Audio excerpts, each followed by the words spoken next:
लब पे आती है दुआ बन के तमन्ना मेरी, जिंदगी शम्मा की सूरत हो खुदाया मेरी।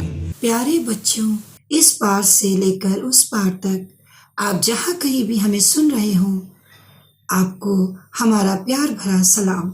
आप हमारी आवाज़ सुनते हैं और हम आपकी नन्ही मुन्नी प्यारी सी दुनिया में खोकर आपके लिए नई नई कहानियों का ताना बाना बुनकर आपको सुनाते हैं। आज की कहानी शुरू करने से पहले हम इतना ही कहेंगे आपसे, बच्चों, जब माँ बाप समझाते हैं, रोकते हैं, टोकते हैं, तो वो आपका भला चाहते हैं। अब जैसे कि मैना ने अपने बच्चों को रोका था उनके भले के लिए, तो आइए चलिए अब हमारे साथ आज की कहानी की तरफ, जिसका नाम है फर्माबरदार मोनू। आम के पेड़ पर एक मैना अपने बच्चों के साथ रहती थी। एक दिन वो अपने बच्चों के लिए खाना लेने बाहर गई और बच्चों को ये कहकर गई कि तुम घोंसले से बाहर मत निकलना। लेकिन बच्चे अपनी माँ की नसीहत भूल गए। उन्हें शरारत सूझी। वो सब घोंसले से बाहर आ गए और ची ची करके शोर मचाने लगे। उसी पेड़ के तने में बने बिल में एक सांप भी रहता था। जब उसने चिड़िया के बच्चों की आवाज सुनी तो वो फौरन बाहर आ गया। घोंसले की तरफ देखकर सोचने लगा, बड़ी अजीब बात है, आज तक मुझे पता ही नहीं चला कि इस पेड़ पर मैना भी रहती है। अरे वाह, अब दूर क्यों जाऊं खाने की तलाश में, क्यों ना आज इन्हीं को अपना निवाला बनाऊं। बस फिर क्या था, ये सोचते ही वो घोंसले की तरफ बढ़ने लगा, मगर नाकाम रहा।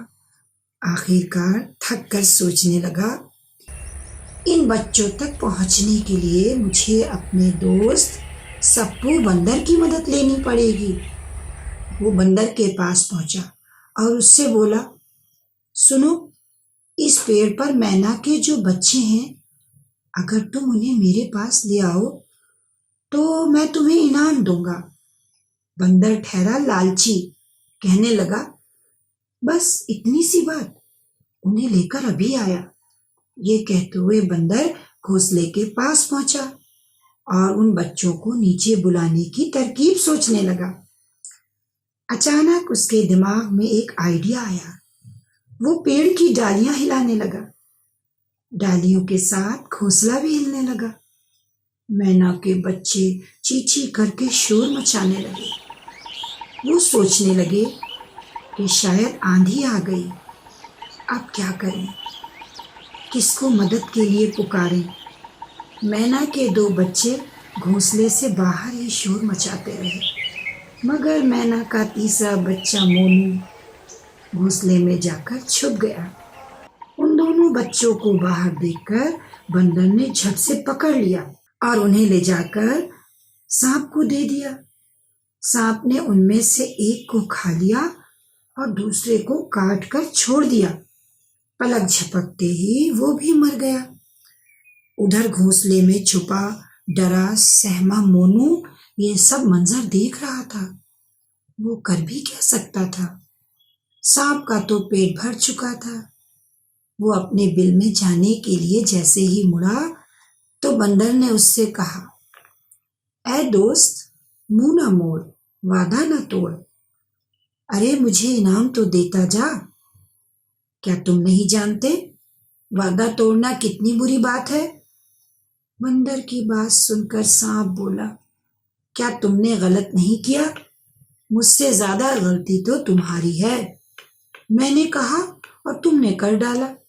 ये कहकर सांप फुफकारता हुआ अपने बिल में घुस गया और बंदर बेचारा ठगा सा खड़ा सोचने लगा, काश मैंने सांप का साथ न दिया होता। बेचारी मैना को कितना दुख होगा। वो सोच ही रहा था कि इतने में मैना आ गई। उसने मोनू को रोते देखा तो पूछा, क्या बात है मोनू बेटा, तुम्हारे भाई बहन कहाँ गए? तो मोनू ने सारी बात माँ को बता दी।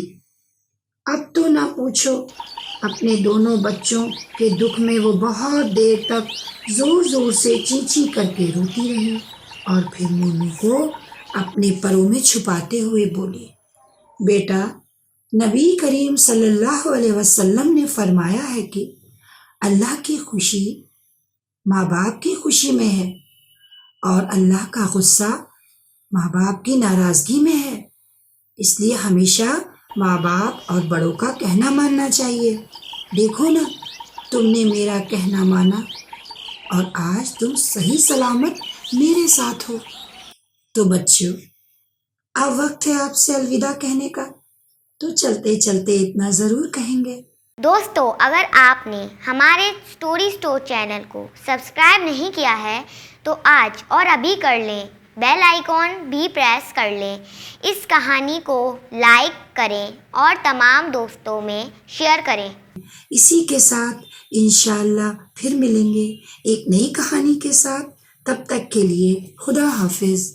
मेरे अल्लाह बुराई से बचाना मुझको, नेक जो